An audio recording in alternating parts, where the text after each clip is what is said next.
This year, the Volvo Cars Safety Centre Crash Lab celebrates its 20th anniversary. At the time of its opening, it was the most advanced crash lab in the world, and in many ways it still is today. When inaugurating this facility 20 years ago, it was unique in its appearance, enabling us to recreate any type of crashes that our team find in the real world, with real people in real traffic. Before a physical crash test, the car model has already gone through thousands of computer-stimulated scenarios. At Volvo, we set our own standards. We develop beyond what is rating and what is a legal requirement. We do that based on what we see in the field. The crash lab contains 2 test tracks of 108 and 154 meters long, respectively. The shorter track is adjustable between 0 and 90 degrees, allowing for different crash angles. Cars can be crashed at speeds up to 120 kilometers per hour. At Volvo Cars, we have a vision that no one should be seriously injured or killed in a new Volvo. Having that mindset in combination with very dedicated people, a dedicated organization, and facilities like this is really what makes the difference. The outside area is used for performing tests like rollover crashes and run-off-road scenarios, whereby cars are launched into a ditch at high speeds. Both the car and the barriers are fitted with sensors that register the entire chain of events in detail. Dozens of ultra-high-definition cameras also film the impact from multiple angles. Since its opening in 2000, the lab has crashed on average 1 car every day. Safety has been at the core of everything we do since 1927. For us, it has always been about protecting people. I'm really excited with all the possibilities with electrification, connectivity, and autonomous drive. And I know this lab will continue to help us save lives also in the future.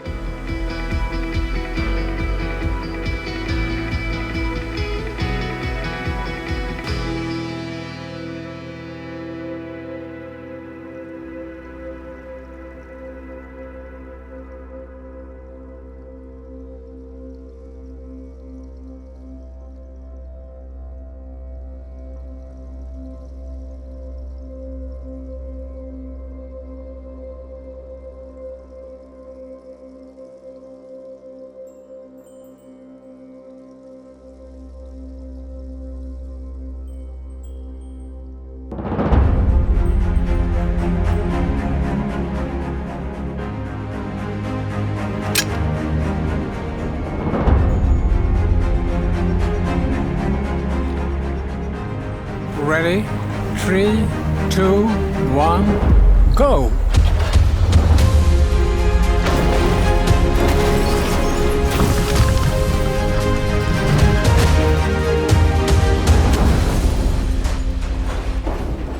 Today we have dropped 10 cars from 30 meters from a crane. We do that because the rescue team or emergency service need to develop new methods to release people inside the car with a severe crash. We are several different rescue services that cooperate to find best practice in tools and methods and tactics regarding extrication in car accidents. Today we are testing our methods and really going about it in such a scientific way as we can. We try to measure everything, what pressure we use, how much force we have to use, how much time different methods take, all of those things. The goal is for us to be better at our job and to get access to people in crashed cars in less time. Normally we crash cars in the laboratory, and this was the first time we dropped them from a crane. We see extreme deformation after the test. And we do this to give the rescue team a real challenge to work with. There are some different scenarios where we do extrications in modern cars. For instance, when a car hits a larger vehicle, or when we have accidents in very high speed, or when we have situations where a car is hit where there are no crumple zones, for instance like the T-bone accident. In these kind of situations, the people in the car are usually in a critical situation. We usually talk about the golden hour, and that means we have to have the patient in the hospital at the latest 1 hour after the accident has happened. problem we have as fire brigade is that when we do train normally, we usually get our cars from scrap yards, and these cars are most often 10, 15, maybe 20 years old, and they work very differently from the cars today regarding safety and hardness in the steel and how they work when we try to open them up. So therefore it's extremely important for us to work with new cars. Our work here will end up in a report, and that's not just for us who is working here today. It will hopefully be used all over Sweden and possibly internationally too. The reason that we work close together is because we have the same goal, and that's to have safe roads.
So when we're developing self-driving cars and technologies around collision avoidance, for instance, it is really important that we cover all possible scenarios that could happen on the road.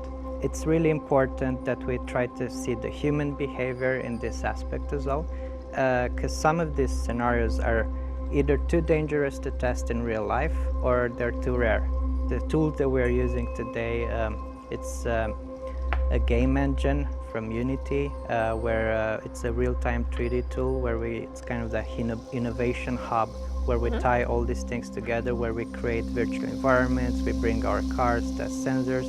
Then we have VR headset where we can actually put the user in the simulation and track their eyes and interactions with our systems. And finally, collaboration with the Tesla suit, which is fully haptic suit, where we can add the feel of touch in a virtual environment. This is really where we combined all the technology that you've seen here previously. Okay. So we have the unit environment and the headset and the Tesla suit, and we can mix that together and do all the things combined while driving on the road. Everything that you see from this point and forward is exactly what the driver sees. It's from the driver's point of view.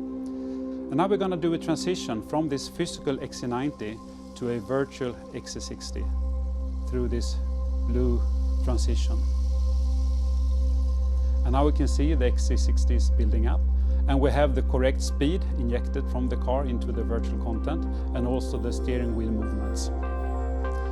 So the scenario we will play out now, we're going to bring a virtual object in front of the car, and the car will detect that object and automatically brake in order to prevent driving into the object. So here we can see a moves to the right and the car detects it and auto brakes. So this is some of the scenarios that we can perform with this very advanced test rig.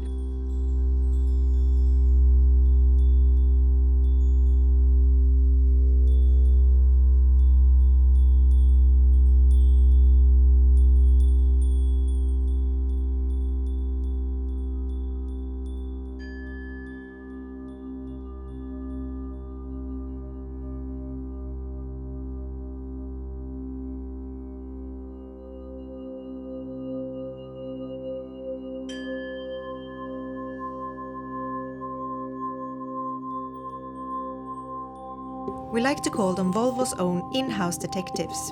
You could also call them our own CSI team, with a little twist on the famous acronym, because this amazing group of people act as our crash scene investigators. The Volvo Car Accident Research Team works to make sure that we learn from real-life accidents and constantly improve our cars. The team has been in operation since 1970. They're constantly on call, and whenever an accident involving a Volvo occurs around Gothenburg, Sweden, they quickly get to the scene. As they arrive there, the investigations start. They document and figure out the sequence of events as detailed as possible. The work continues back at the office. Police reports are requested, the driver is contacted, and the car is examined. How are the passengers? How forceful was the impact? How quickly did the active safety systems intervene? It's all part of vital data gathering. A lot of effort is also spent understanding how the driver experienced the accident. What was the cause of the accident? This involves the safety center's behavioral scientists. Other questions include: what was the weather like? What was the time? In what conditions were the road markings? Finally, the team will ask people involved in the accident to share their medical records, which also allows the team to take note of any injuries sustained. These are later analyzed by experts in biomechanics in cooperation with physicists to understand the exact cause of the injury. By figuring out and analyzing what has happened during each phase of the accident research team provides relevant information on what could be improved. All the data and knowledge they collect is shared with Volvo's product development teams, who use it to develop and implement new technologies in upcoming cars. This is what allows Volvo to constantly be at the forefront of safety development. The accident research team is far from the only source of research data for Volvo's safety experts, but it plays an important role. Accidents do still happen, but the consequences are much milder now, and serious injuries are much rarer than they used to be. The team's hard work and research allows Volvo to make sure that a tragic traffic accident can lead to something good. Ever safer cars.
To protect the child in the car, there are two main principles.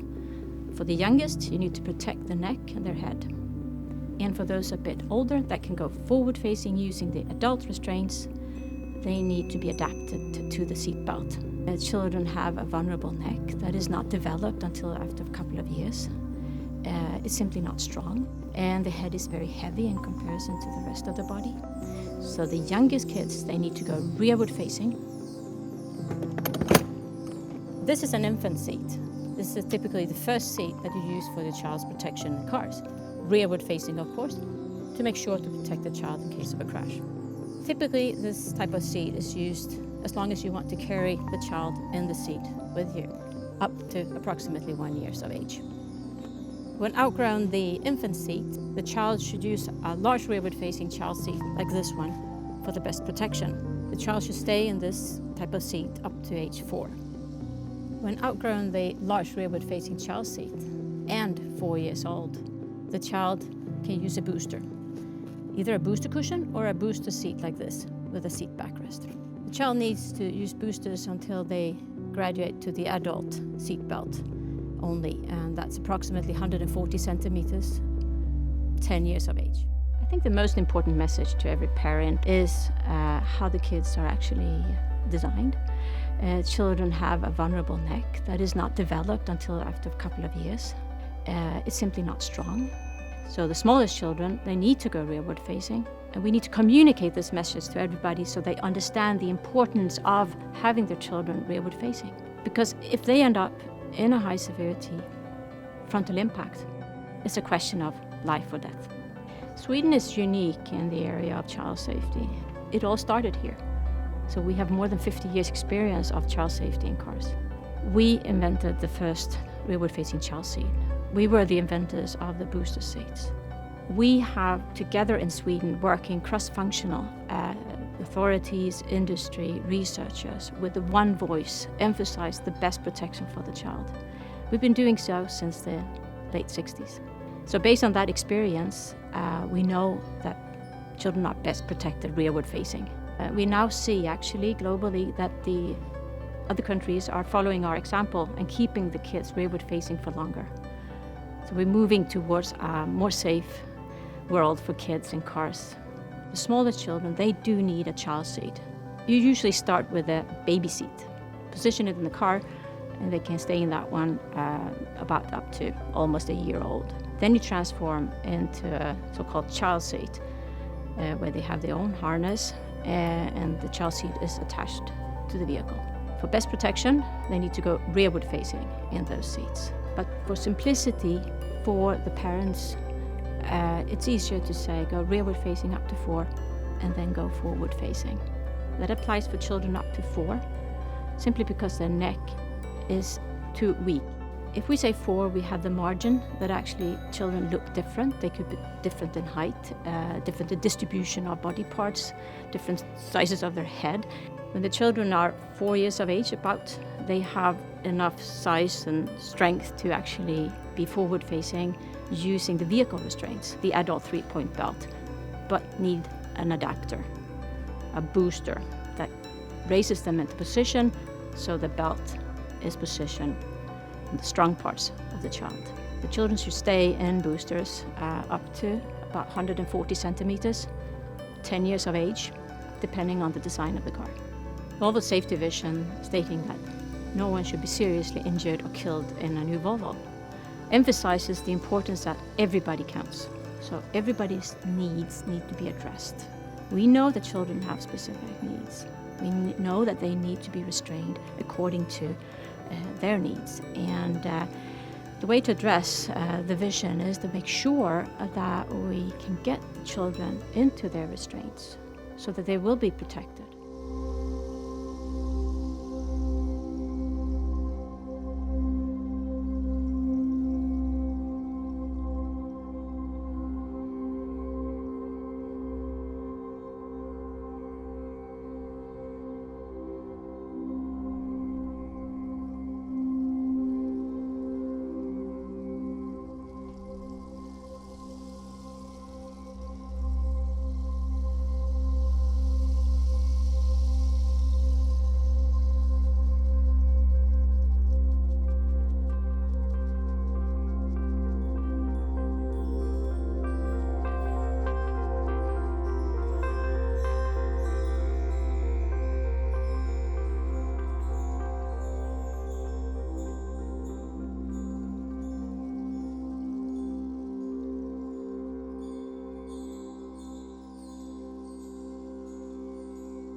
When the first generation of airbags were developed in the 80s, they were really aggressive, and there were several severe accidents involving children, mainly unrestrained children.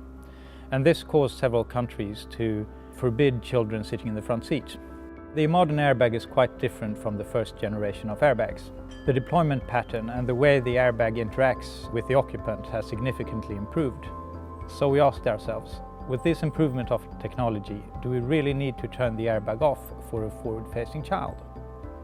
We did intensive testing and came to the conclusion that for the best protection of a forward-facing child, the airbag should be on, just as for the adult. This is valid for modern airbag designs and only for forward-facing children. So it's really important to understand that even with modern airbags, it's important to turn the airbag off if there's a rearward-facing child in the front seat. In the beginning, this may be a bit confusing, but Volvo has clear recommendations what is valid for your car. However, in a few years, it will be much easier since the new recommendation is much easier to remember. The airbag should be off for rearward-facing children and on for everyone else.